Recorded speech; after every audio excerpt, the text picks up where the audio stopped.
हर हर महादेव। देवों के देव महादेव जी के चरण में प्रणाम करती हूँ, मेरा प्रणाम स्वीकार हो। माता गौरा पार्वती के चरण में प्रणाम करती हूँ, मेरा प्रणाम स्वीकार हो। गणपति ललनमा के चरण में प्रणाम करती हूँ, मेरा प्रणाम स्वीकार हो।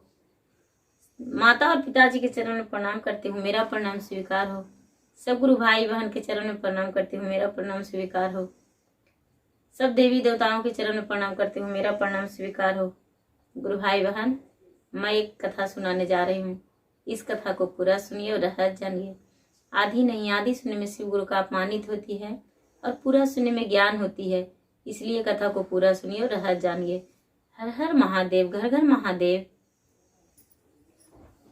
गुरु भाई बहन, दो दोस्त की कहानी कहते हैं। दो दोस्त थे। तो एक दोस्त जो थे वो बड़े अमीर थे और एक दोस्त बहुत गरीब थे। एक दोस्त जो थे वो प्रतिदिन चोरी करते थे। दोनों में बहुत बड़ा मित्रता था, बच्चे से बहुत बड़ा मित्रता था। और बड़ा होने पर वो चोरी भी करने लगा, लेकिन फिर भी जो चोरी नहीं करते थे उनका मित्रता उनसे टूटा नहीं। वो प्रतिदिन रात होता तो चोरी करने चले जाते थे, इस घर उस घर। किसी का बहू का गहना, किसी का बेटी का गहना, किसी का पेतनी का गहना, किसी का माँ के गहना, तो किसी का घर में चोरी, मारा काटी, यही काम करते थे। और एक जो था वो बेचारा बहुत इंसान था। वो भगवान का पूजा करता था, शिव मंदिर जाता था और अपना खेत में मेहनत करता था। यदि उसके पास पैसा नहीं रहता था तो वो मांग कर और भगवान के चरण में भोग लगा देता था, लेकिन बिना भोग लगाए हुए एक दिन भी भोजन नहीं करता था और उसके घर सूखी रूखी भोजन बनता था। और जो चोरी करता था उसके घर अनेक तरह के भोजन बनता था। उनके घर उनके जो पत्नी थी तरह तरह के साड़ियां पहनती थी और तरह तरह के गहने पहनती थी। ये उनके जो पत्नी थी इसके पत्नी से कहती थी कि आपके पति क्या करते हैं? आपके तो फटा साड़ी रहता है, आपका कोई गहना नहीं तन पे रहता है, भोजन भी करते हैं आप रूखी सूखी, आप ऐसा क्यों करते हैं? ऐसा नहीं करना चाहिए। मेरे पति देखिए तो कितना धन लाते हैं कमा के। मेरे पति जो करते हैं वो भी अपना पति को करने को बोल दीजिए। ये बेचारी बोली अपने पति से, सुनिए जी, वो जो आपके दोस्त हैं उनकी पत्नी कह रही थी ऐसे ऐसे, और उनके घर में तरह तरह के खाना बनता है। मेरा घर में तो सूखी रूखी हमेशा बनता है। अब मेरा जी उब चुका है, अब हम सूखी रूखी नहीं खा सकते हैं। जरा अच्छे अच्छे भोजन करते, उनके पति के साथ कमाई करते तो कितना अच्छा था। ये बोले नहीं, मुझसे वैसा नहीं हो सकता है। वो धन एक दिन पता चलेगा कि वो धन क्या होता है। बोले कि ऐसा, तो हाँ। बोले कि ठीक है।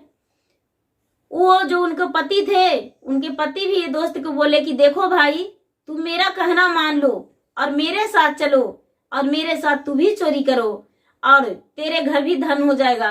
तेरा जो घर है एक झोपड़ी है, मेरा घर तो देखो तो इतना सुंदर घर है, महल दो महल है, कितना मस्त घर है। जो लोग देखते हैं वो देखते ही रह जाते हैं मेरा घर को। और तेरा तो झोपड़ी है, ये झोपड़ी को तो पता नहीं कब हवा आएगा और कब उड़ जाएगा, इसका कोई पता नहीं।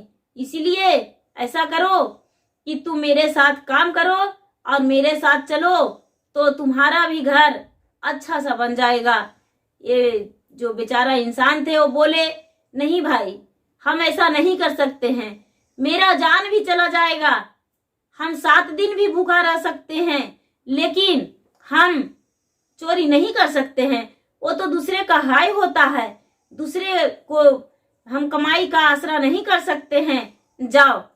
बोले कि ठीक है, बड़ा तू अच्छा है, तो चलो तो मेरे साथ एक दिन मंदिर चलो तो तब जाने कि तूने भी बहुत अच्छा करता है। वो बोला हम तो तुम्हारा काम कर लेंगे, चलो एक दिन मंदिर चलते हैं। वो इसके साथ मंदिर चला गया और बोला भगवान से, ये बेचारा इंसान प्रतिदिन पूजा करता था तो कुछ नहीं भगवान से मांगता था, और ये जो एक दिन के लिए मंदिर गया वो जाके बोला, हे भगवान, हे महादेव, हे देवों के देवादिदेव, यदि मेरा मन्नतें पूरा हो जाएगा, हम कभी चोरी में नहीं पकड़ाएंगे, तो पूर्णिमा के दिन आपको हम सोने का शिवलिंग अर्पित करेंगे आपको चरण में। जब सोने का शिवलिंग जब ये कह दिया, तो ये जो बेचारा इंसान था, किसान था, वो जो खेत में मेहनत करता था, वो क्या किया कि वो भगवान से मांगा कि हे भगवान, जो सुखी सुखी मुझे दे रहे हैं वही मुझे चाहिए, हमें वैसा नहीं चाहिए जो इन लोगों जो मांग रहा है। हम तो बस चाहते हैं कि हम मेहनत करके और भोजन करें और मेहनत करके सुखी जीवन बिताएं, क्योंकि जो ये करता है वो भी किसी का मेहनत का धन रहता है। वो बेचारा ऐसा करके और भगवान के सामने सर झुका लिया, भगवान के सामने सर झुका लिया।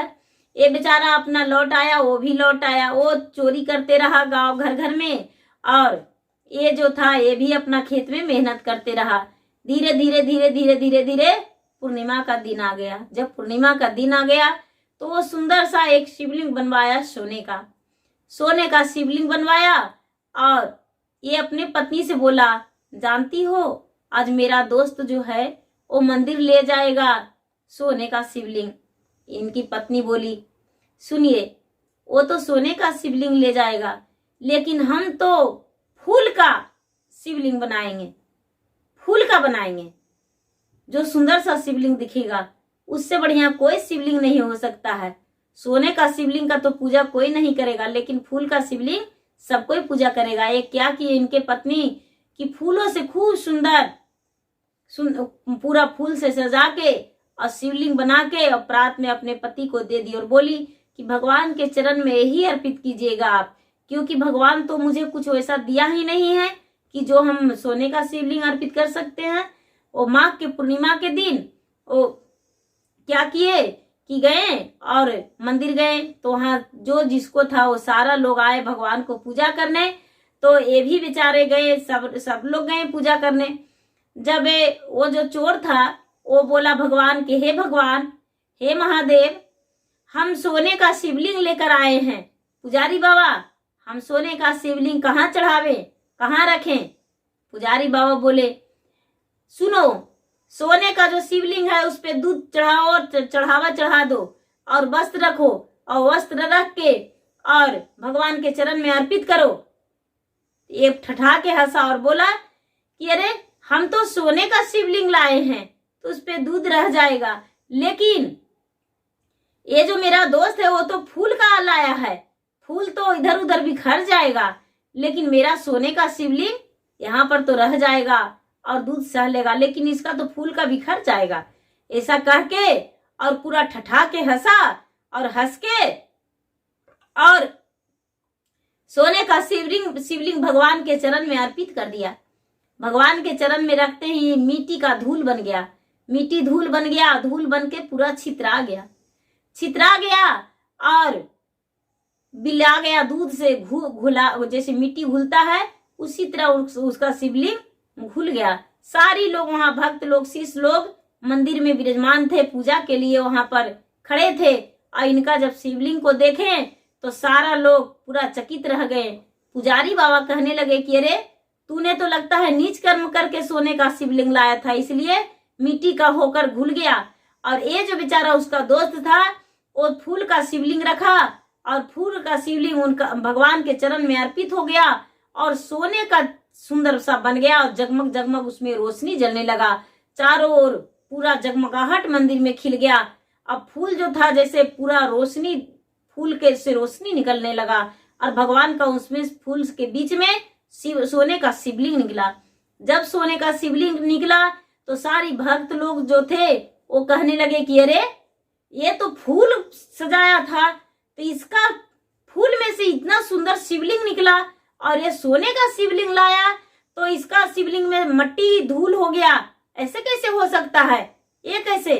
ये जो था वो इसको पिटाई करने का तैयारी कर दिया कि तूने मेरा शिवलिंग सबके सामने आंखों में धूल झोंक कर और तूने मेरा शिवलिंग चुरा लिया, क्योंकि तू तो सोने का शिवलिंग नहीं लाया था, तूने तो फूल का लाया था, लेकिन तेरा जो शिवलिंग है उसमें से रोशनी निकलने लगा और चमकने लगा और मेरा शिवलिंग गल गया, पूरा धूल के समान हो गया। नहीं, इतना ही में महादेव वहां पर प्रकट हो गए और कहने लगे कि अरे मूर्ख पापी, तू इसे क्या मारते हो? तू अपने शरीर देख लो पहले, जो तूने कर्म किया है वो कर्म का लाया है तूने यहाँ मेरे सामने अर्पित करने के लिए सोने का शिवलिंग। अपना शरीर देखो, अपना हाथ देखो, पैर देखो। वो जब अपना हाथ पैर देखने लगा तो देखने लगा कि अरे उसका हाथ तो लूल्हा हो गया, उसका पैर जो था वो लंगड़ा हो गया, शरीर में कोढ़ हो गया, आंखों का रोशनी उसका आधा से भी कम हो गया, थोड़ी थोड़ी दिखने लगा। सारा लोग उसको देख के घृणा करने लगे और कहने लगे ये क्या हुआ? ये तो इसका शरीर में कोढ़ हो गया, हाथ लूल्हा हो गया, पैर लंगड़ा हो गया, आंखों की रोशनी इसका खत्म हो गया, ये तो चलने से भी असमर्थ हो गया। ये सब कैसे हो गया? और ये जो दोस्त था, इसका जो वस्त्र था शरीर में वो चमचम चमकने लगा और ये तो पूरा जैसे राजा महाराजा का वस्त्र में हो गया। सारा लोग वहां देख के चकित हो गए कि दोनों एक ही साथ पूजा करने आया था। ऐसा क्या हुआ कि ऐसे दोनों में इस व्यवहार? भगवान भोलेदानी कहते हैं कि ये जो है मेरा निर्जल से पूजा करता है और ये जो है ये रात में पूरा दूसरे को धन चुरा कर लाता है और अपने घर में सरिया सरिया के ठकच के रखता है और इसका धन जो है वो कभी कमना नहीं चाहिए। और ये जो है दिन भर मेहनत करता है तो इसका धन जो है सबसे पहले ये उपजाता है तो घर नहीं ले जाता है, पक्षी लोग खाता है और पक्षी लोग खाकर आशीर्वाद देता है इसको कि हे भगवान, किसान जो उपजाता है उसको कभी दुखी ना रखना, क्योंकि सबसे पहले उसका जो अन्न है वो सबसे पहले हम ग्रहण करते हैं, इसका आशीर्वाद पक्षी को भी लगता है। दूसरे में कोई भी जीव जंतु इसका अन्न खा जाता है, जो बची खोची अनाज रहता है वो उसे घर ले आता है और घर लाकर रखता है, उसमें भी भिखारियों को दान देता है, अपने भोजन करता है, आए हुए भगवान को भी सेवा करता है और भगवान के भी भोग लगाता है। और ये जो है पूरी रात चोरी करता है और चोरी करके अपने चोरी करता है और दूसरे को भी सलाह देता है कि चलो तू मेरी साथ चोरी करना, और ऐसा जब सलाह देगा तो इसका क्या हाल हो सकता है। इसीलिए ये सभी से भुगतना पड़ रहा है। वो जो लूल्हे लंगड़ा हो गया वो भगवान के सामने माथा टेकने लगा और माथा टेक के कहने लगा हे भगवान, मुझे माफ कर दीजिए, क्योंकि मेरा तो शरीर अब काम नहीं कर रहा है, मैं कैसे करके अब घर जाऊं। भगवान भोलेनाथ बोले अब तुम्हारा कोई उपाय नहीं है, अब तुम इसी तरह से भटकोगे। उसके पत्नी को, उसके माता को पता चला कि मेरा जो पुत्र है, उनकी पत्नी को पता चला कि मेरे पति हैं जो मंदिर में लूले लंगड़े हो गए हैं। वो माता और पत्नी दोनों मिलकर लेने आए और उसे ले गए। जब घर ले गए तो वो अपना शरीर को लेकर खटिए पर चारपाई पर लेटा रहता था और लेटकर और भगवान को कोसते रहता था कि हे भगवान, हमसे बहुत बड़ा भूल हो गया, अब हम ऐसा नहीं करेंगे। हे भगवान, मेरे शरीर को रक्षा कीजिए, मेरे शरीर को कंचन बना दीजिए। अब भगवान ही भगवान, भगवान ही भगवान, भगवान ही भगवान, उनका होठों पे सिर्फ भगवान ही भगवान रहता था और भगवान को याद करता था और भगवान को जाप करने लगा। किसी लोग जो थे वहां पर के अगल बगल के लोग, पड़ोस लोग कहने लगे उनके पत्नी के, माता के, कि देखिए इस संकट से कोई नहीं, सिर्फ महादेव ही उबारा कर सकते हैं, आपको पति का, आपके पुत्र को ठीक कर सकते हैं। आप ऐसा कीजिए कि सिर्फ चर्चा कीजिए और 3 सूत्र के पालन कीजिए, और जो वहां पे चर्चा में प्रसादी मिलता है वो प्रसादी जब भी जाइए चर्चा में तो अपने पति को लाकर खिलाइए और पति को लाकर खिलाकर और निर्मल जल से इनको वहां के कलश के पानी इनको पूरा लगाइए शरीर में, तभी इनको अच्छा हो सकता है। नहीं तो जितना बड़ा ये पाप किए हैं, ये पाप का ही भागीदार बने हैं। पत्नी और माता दोनों मिलकर भगवान को सच्चे मन से, सच्चे हृदय से भक्त बन गई, सेवक बन गई और सेवक बन के और 3 सूत्र के पालन करने लगी और चर्चा में जाने लगी। और जैसे ये लोग अच्छे मन से अपना खेतीबाड़ी में काम करते थे, उसी तरह खेतीबाड़ी में काम करने लगे और अच्छे काम करने लगे। और जो भी इनके पास चोरी का धन था वो गरीबों में दान करने लगे, कन्याकुमारी का विवाह में दिए, कुछ गरीबों लोग के मदद कर दिए। ऐसे करते करते करते करते जब 12 वर्ष बीत गया तब इनका शरीर जो था थोड़ा थोड़ा ठीक होने लगा।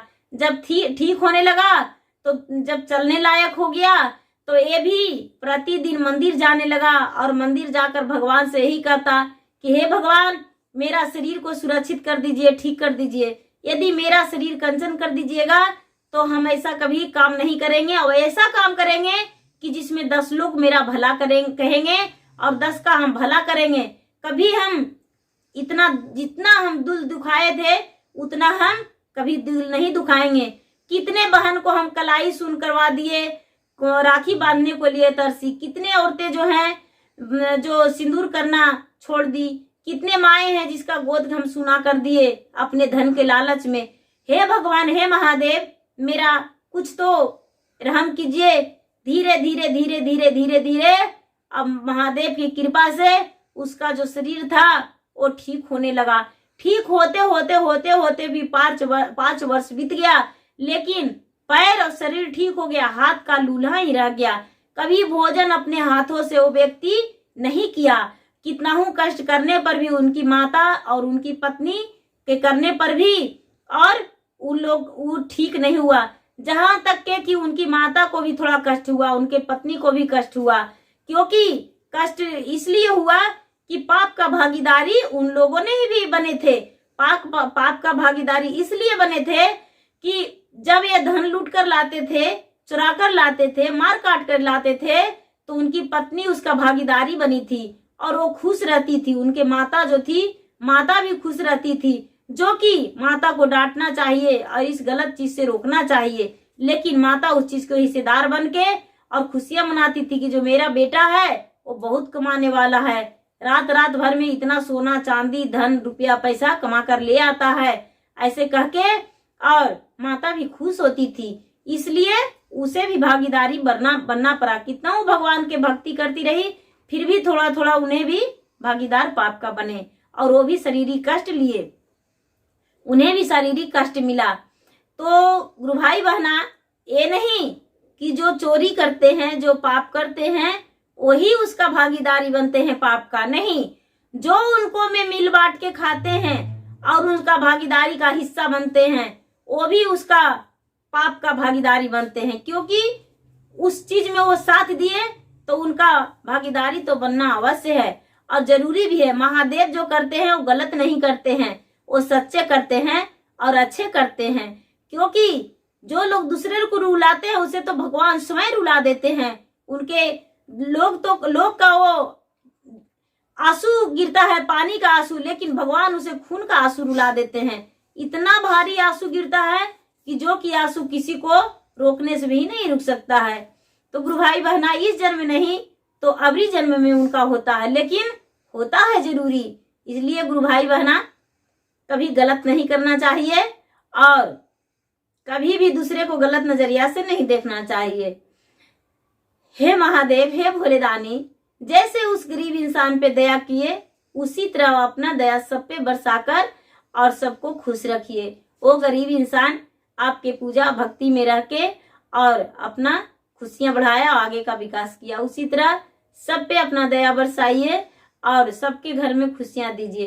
गुरु भाई बहना, मेरा वीडियो अच्छा लगे तो इसे लाइक कीजिए, शेयर कीजिए, सब्सक्राइब कीजिए। धन्यवाद। हर हर महादेव, घर घर महादेव।